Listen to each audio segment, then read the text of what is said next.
Excellencies, distinguished delegates, ladies and gentlemen, I now call to order the third meeting of the 7th session of the Open Working Group on Sustainable Development Goals. This morning, in accordance with our program of work, we will continue our consideration of sustainable cities, human settlements, sustainable transport, with a panel discussion followed by an interactive exchange of views. Our first panelist is Mr. Aromar Revi. Mr. Revi is the director of the Indian Institute of Human Settlements, which seeks to address through research and innovation India's challenges of urbanization. He is also an alumnus of the IIT Delhi and the Law and Management Schools of the University of Delhi. He is a member of the Leadership Council of the Sustainable Development Solutions Network and co-chair of the Urban Thematic Group. And I now invite my first speaker, Mr. Aromar Revi, to address the Open Working Group. Mr. Revi, you have the floor. Morning, Excellencies, delegates and colleagues. It's a pleasure being here. I had the pleasure yesterday of hearing what I thought was a very telling debate. You know, I have 30 years of experience working on practice, policy, and education in this sector. And what really struck me yesterday was three things. The first thing was the level of commitment towards transformative change.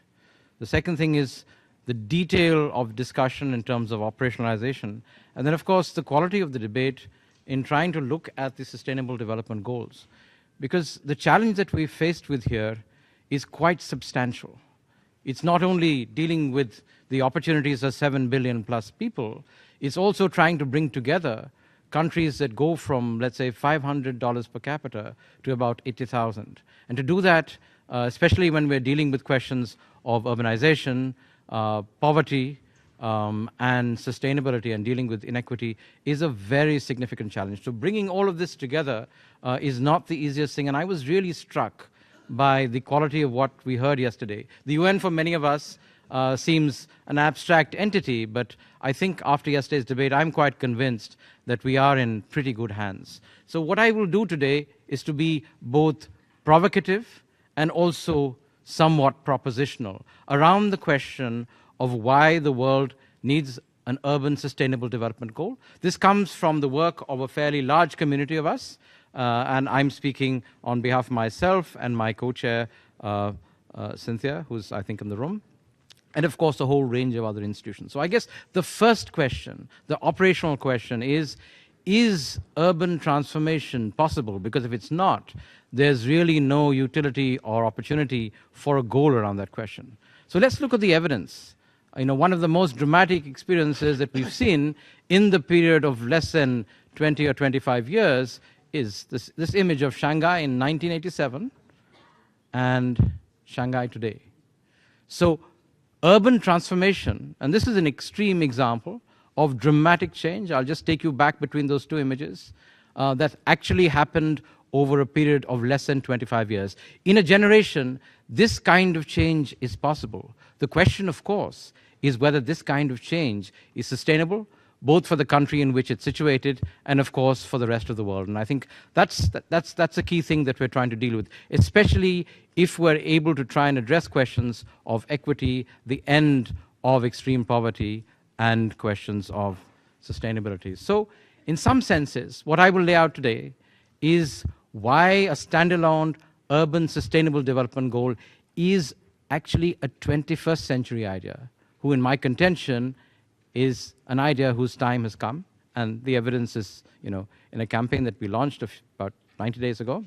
So to frame this, and this is the way the SDSN has framed this, around 10 goals to make it simple, clear, and operationalizable.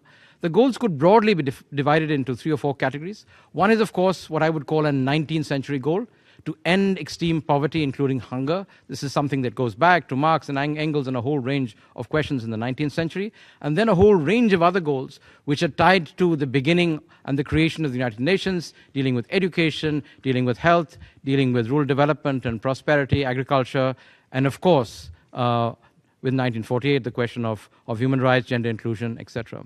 And then there are late 20th century goals that take us to Rio, ecosystem services, transforming governance for sustainable development, and then what I would call early 21st century goals, which are challenging and difficult to operationalize. The big challenge around climate change, which I work a fair degree, around the question of achieving development within planetary boundaries, and then finally, the one that is the newest and most significantly challenging in some ways, at least conceptually, operationally probably less so, and that is how does one empower inclusive, productive, and resilient cities? And what you'd see here, of course, is that I've highlighted in red 2 goals, which we from SDSN actually see as back-to-back, 2 sides of the same coin. You cannot have sustainable cities without having sustainable agriculture and raising and addressing the question of rural poverty and prosperity. They're back-to-back. Cities cannot survive without food, without water, without ecosystem services, and everything that in a sense, rural areas promote. And of course, cities are a very dramatic way to try and improve the quality of life, either by induced or direct effects. And it has probably, in many parts of the world, including in South Asia, one of the most important drivers of improvement in rural prosperity and reduction in poverty. So in a sense, we have to look at an urban sustainable development goal within the context of a larger development framework. It cannot be looked at as something that is seen in isolation. It's linked to a whole range of other processes. You cannot achieve urban sustainability without looking at questions of equity and justice. You cannot address it without looking at questions of education and healthcare, and you cannot make it possible without looking at questions of ecosystem services and biodiversity. About 90 days ago, at the UCLG summit in Rabat, which brought together, in a 100-year centenary celebration, pretty much, all the major cities of the world, 2,500 of them, we had a very interesting conversation. We said, look, we have 90 days to bring the message from the communities and the urban community, in a sense, to this meeting. What I'm happy to tell you is we've managed to pull together, under the leadership of Habitat, much of the urban community to actually support this goal. I'll quickly run you through a few slides on that. As of this morning, there are 170 cities and regional governments pulled together by UCLG, and you can see a large number of them, and that's a website where you can actually go out and check that out. There are over 40 leading academic and international institutions that are actually supporting this goal and making it happen. And to quote from Mayor Eduardo Paes, who's just taken over as chair of C40, he sent in a letter, I think, that arrived on Friday to the co-chairs of the OWG. What he says is, and this is important because these cities actually contribute a very significant part of global product, and they bring together a large number of people. What he says is, as a global mayor and one whose city is one that will be forever linked to the global sustainable development agenda, that's Rio plus 1020, I cannot stress enough the fact that without an urban goal, the SDGs will be incomplete. So what we are hearing is a wider urban community, of course with different lenses, all saying that this is something that's quite important. So now we have over 200 entities that are supporting this process. The evidence is here. You can go and check out the website. So why does the world need an urban SDG? As an academic, let me give you a little bit of perspective. About 100 years ago, the world, and this is just the large cities in the world, had a population of 1.5 billion people, a gross world product of about 2 trillion, which the urban share was 30%. And you can see the large cities, and I'm only going to show you the large cities from UNPOP, about 750,000, were only in some parts of the world.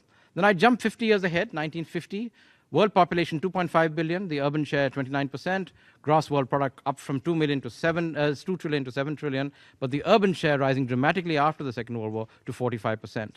Jump again to where we are today. Global population 7 billion, urban share slightly more than 50%, gross world product 70 trillion, urban share 70%. That's $50 trillion. And then if you look sometime in the future, urban population 2025, 8 billion, urban share 58%, potential depending on how growth actually happens, of world product 85 trillion, urban share about 75%. So let me just whip you through these slides again. This is the urban transformation that we have seen over a process of less than 110 years.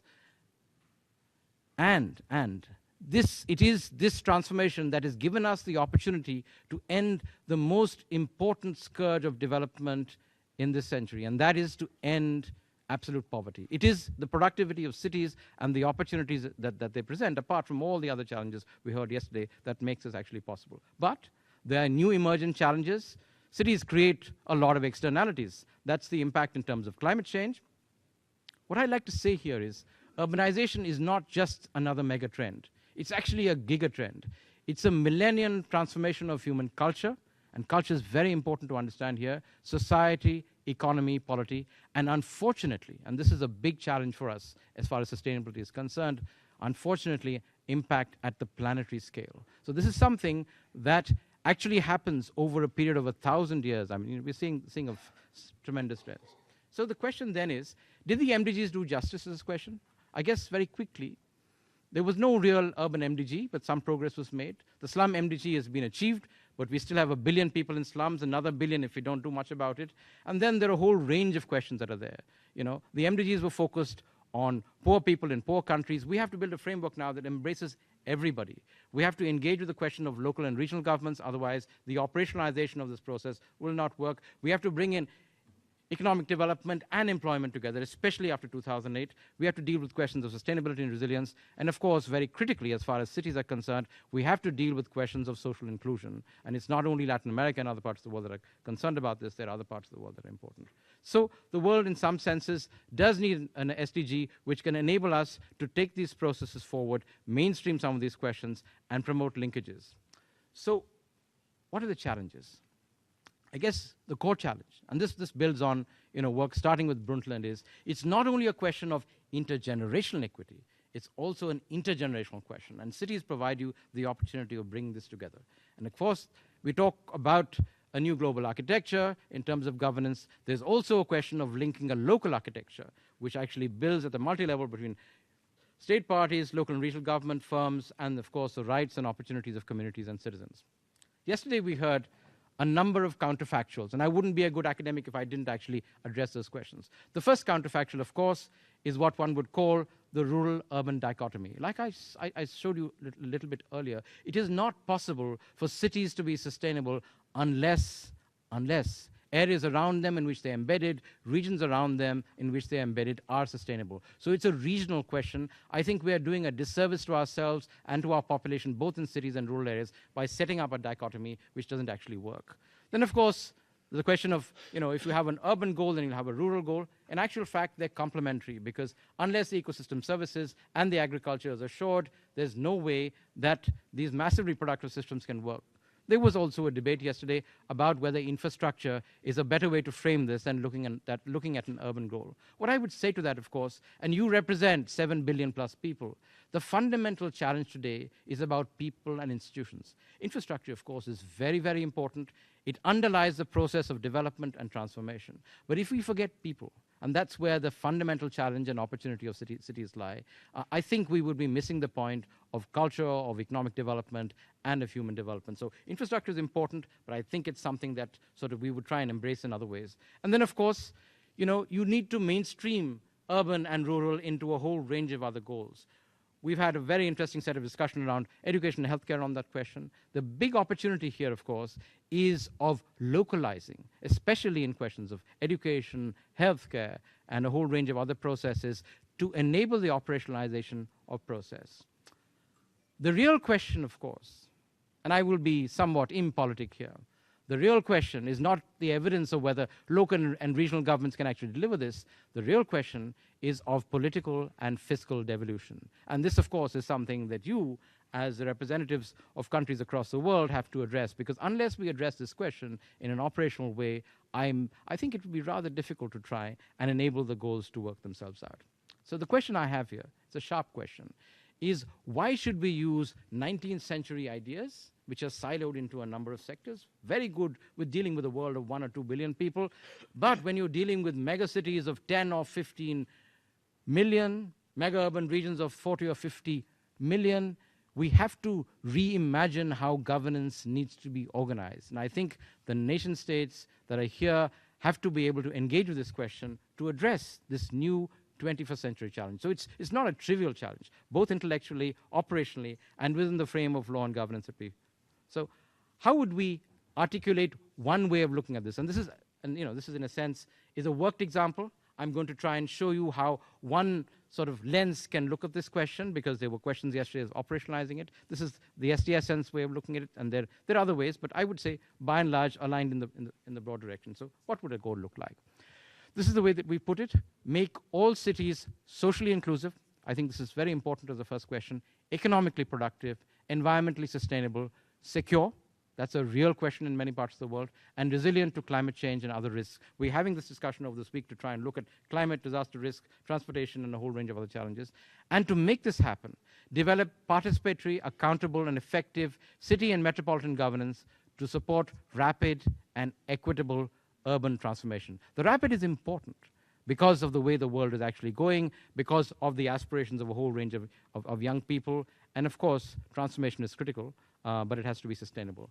There are a range of targets, and I will try and go through a worked example here. This is really work in progress. I'm, as an academic, a little bit reticent to actually show it to you, but I thought, since the discussion was so honest and candid yesterday, we'll try and take a shot of that. What we did is, literally over yesterday and today, we've taken a case of 2 cities, based on some criteria for success. Bangalore, the city that I live and work in for much of the year, and surprise, surprise, New York, thanks to the work of some of my colleagues, including Cynthia and Bill Solecki from. So, this is how Target A may look like. Again, this is a straw person. You need to debate and rebuild this in the way it needs to be operationalized. So, we need to end extreme urban poverty. Otherwise, we cannot achieve the end of poverty. We need to expand employment and productivity. We need to raise living standards, especially in slums and informal settlements. I can tell you that from 25 years of experience in trying to do this in South Asia and other parts of the world. So how would this look? Let me show it to you for a city like Bangalore. We took the targets, then we took some very arbitrary, but I think rational indicators here. And then we tried to look at how this would play itself out as we move from the MDGs. That's what the MDG line would look like at the baseline of 1990. That's how it looks like in 2000. That's what it might look like in 2015. And that's what it might look like if we go as per business as usual. And this is where the SDG may lie. This is a multidimensional index. This is fairly well known in the UN system. And what are the elements of this? Again, as I said, this is indicative. This is something that needs to be worked out. There's going to be a long debate and process of doing this. The first thing, of course, population with income above the national poverty line. Bangalore is actually quite a rich city. Fine. We actually have very few people living in slums, and you can see that as I move around the clock. The workforce participation rate is relatively low. We have a high dependent population that's there. And if you look at the black line there, female workforce participation, which is a very important indicator in terms of gender access and equity, is actually pretty low. And one of the key things would be to try and move it up over the next 15 or 20 years. The gender wage disparity is high. And of course, because of the way that inclusion works on financial services, a large number of households don't actually have access to banks, which means a whole range of things are not possible. Again, as I said, this is an indicative set. But what I'm trying to show you is it's possible to try and operationalize that. And so, in a great leap of faith, my colleagues from New York try to do something very similar. And let's see how New York is doing. That's 1990.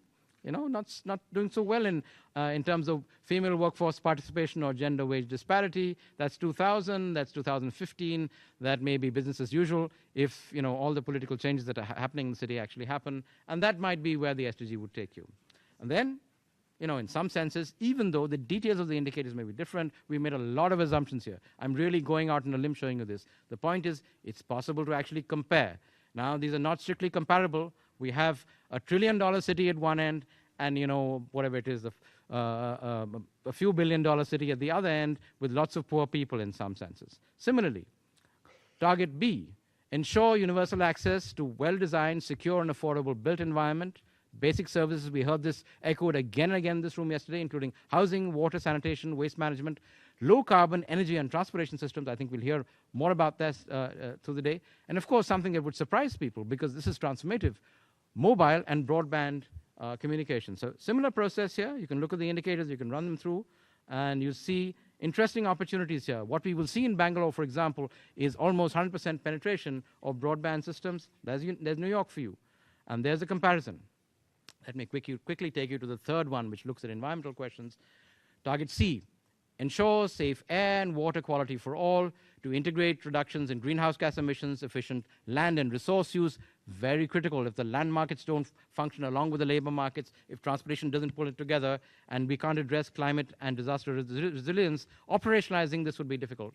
Here we find very significant challenges, both in Bangalore and, interestingly, in spite of Sandy, in New York. You find a whole range of sectors in which there's a lot to be done and a lot can be put together. So very quickly at the end, what I've tried to show you is that an urban SDG is and that's very important, I think, in the process of transformation, is inspirational.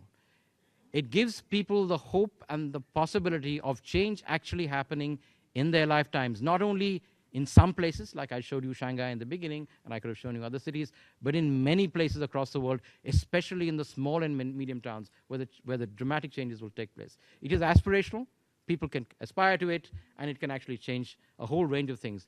And more important, it is something that can be operationalizable. So what I showed you was, in a sense, a thought experiment of how you might want to do this, and this is something that needs to be operationalized and engaged with UN systems, national governments, etc.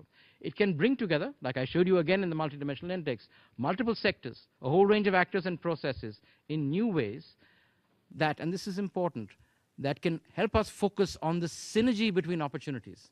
When we look at cities, we often look at the problems that we have. We look at the problems of poverty, we look at the problems of social exclusion, which is serious in many parts of the world. We look at the problems of actually being able to operationalize this within the government frames. But I think if we're able to reimagine how things can be done, the synergy between opportunities will help us overcome the many current systemic and structural challenges that we have.